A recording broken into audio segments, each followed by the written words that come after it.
नमस्कार, मी सोनल आपल्या सगळ्यांचे अगदी मनापासून स्वागत करते। कसे आहात आपण? मजेत ना? मी पण मजेत।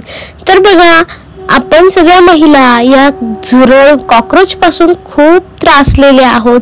रात्री आपण जेव्हा सगळं आवरून जातो आणि त्यानंतर आपण नंतर थोड्या वेळाने पाणी प्यायला गेलं किंवा काहीही करायला गेलं, त्यामध्ये आपल्याला किचन मध्ये कुठेही ते रात्री ते फिरताना दिसतात। बेसिंग जवळ असो, किचन मध्ये असो, नाहीतर कुठेही असो, आपण प्रत्येक ठिकाणी साफ केलेलं असतानाही ते आपलं घर हे खराब करत असतं। मग नंतर आपल्याला सकाळी उठून परत हे कामं करावं लागतात।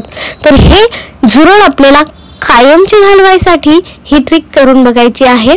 तुम्हाला जर ट्रिक आवडली तर नक्कीच व्हिडिओला लाईक करा। बघा, या ठिकाणी आपण घेतलेले आहे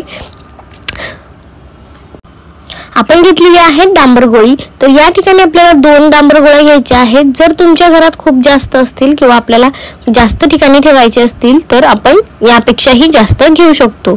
तर आपल्याला या डांबर गोळीला पावडर फॉर्म मध्ये करायचं आहे। तर त्यासाठी एक मुसळी घ्यायची आहे आणि त्याला प्लास्टिकची पिशवी गुंडाळायची आहे, जेणेकरून डांबर गोळीचा वास हा आपल्या मुसळीला लागणार नाही आणि आपलं जे आहे ते मुसळीचा आपण काहीही कुठल्यानंतर ते डांबर गोळीचा आपल्याला वास येणार नाही। आणि अशी प्लेट घ्या किंवा अशी वस्तू घ्या खाली ठेवायला की जी आपण कधीही वापरत नाही। ठीक आहे, तर या ठिकाणी आपण या डांबर गोळीला पावडर फॉर्म मध्ये कुटून घेतलेला आहे। तुम्ही कशातही कुटू शकता। मी या ठिकाणी माझी न वापरत असलेली प्लेट घेतलेली आहे आणि या प्लेटला आपण खायला वापरायची नाही, कारण आपण यावर डांबर गोळी कुटलेली आहे। तर या ठिकाणी आपल्याला थोडासा गुळ असा हा किसून घ्यायचा आहे। या ठिकाणी आपण गुळ या कारणाने घेणार आहोत की गुळाच्या वासाने त्या कॉकरोच जे आहे ते अट्रॅक्ट होतील। आणि आपल्याला या ठिकाणी साखर घ्यायची नाहीये, कारण जर आपण साखर मिक्स केली तर या ठिकाणी आपल्याला 100% मुंग्या ह्या लागणार आहेत। त्यामुळे आपल्याला साखर घ्यायची नाहीये। आपण या ठिकाणी गुळ हा मिक्स करून घेणार आहोत। बघा, या ठिकाणी आपण आता घेणार आहोत ही बोरिक पावडर आहे। ही कुठल्याही मेडिकल स्टोअरला तुम्हाला बोरिक पावडर ही भेटणार आहे। जवळजवळ अर्धा ते 1 चमच आपल्याला यामध्ये बोरिक पावडर टाकायची आहे। हे छान मिक्स करून घ्यायचं आणि त्यानंतर आपल्याला यामध्ये टाकायचं आहे कुठल्याही प्रकारचं फ्लोर क्लीनर किंवा फिनायल किंवा कुठलेही जे आपल्याकडे जे फ्लोर क्लीनर असेल किंवा कुठलेही फिनायल असेल ते आपण या ठिकाणी यूज करू शकतो। तर बघा, या ठिकाणी मी सगळ्यात पहिल्यांदा अर्धा जे झाकण आहे ते टाकलं आणि छान मिक्स करून घेतलं। मिक्स केल्यानंतर मला असं वाटलं की हे छान असं मिक्स झालेलं नाहीये, फक्त कडक कडक आहे। तर आपल्याला थोडंसं लिक्विड फॉर्म मध्ये करायचं आहे। तर बघा, या ठिकाणी आपण अजून थोडंसं टाकून याला पातळ करून घेणार आहोत, कारण आपल्याला याला पुढे तुम्हाला स्टेप बाय स्टेप मी सांगते, यासाठी व्हिडिओ पूर्ण बघा। तर बघा, यामध्ये आपण अजून अर्धा झाकण जे आहे ते टाकून घेतलेलं आहे आणि जे गुळाचे खडे आहे ते चांगलं मिक्स करून घ्यायचे। जर मिक्स नाही झाले तर आपल्याला याला काढून फेकून द्यायचं आहे। बाकीची बारीक जी गुळाची पावडर आहे ती मिक्स अगदी होऊन जाणार आहे। तर बघा, यानंतर आपण या छान मिक्स करून घ्यायचं आणि 5 मिनिटं असंच राहू द्यायचं। 5 मिनिटानंतर ते आपण घेतलेली आहे कापूरची वडी। अगदी शेवटी ही आपल्याला घ्यायची आहे, आधी घ्यायची नाहीये।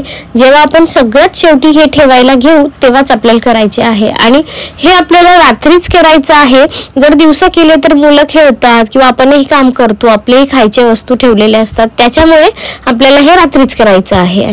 आणि जर गावाला जाताना जर केलं तर बेस्टच आहे। तर बघा, या ठिकाणी आपण कापूस घेतले आहे, कापसाचे तुकडे करून घेतलेले आहेत आणि या प्रकारे आपल्याला त्या ठिकाणी छान असं मिक्स करून असे गोळे बनवून घ्यायचे आहे, जेणेकरून आपल्याला हे पुढे काम येणार आहेत। बघा, या ठिकाणी सगळे मिक्स करून घ्यायचं आणि याचे गोळे करून घ्यायचे।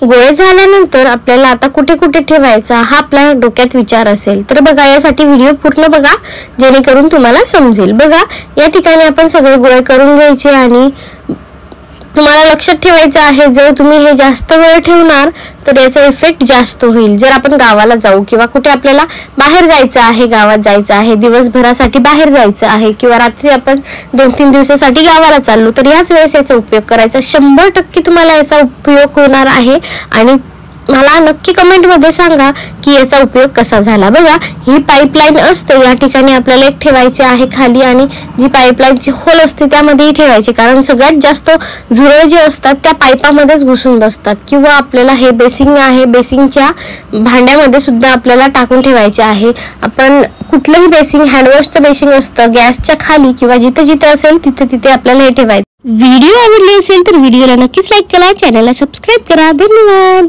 Bye bye.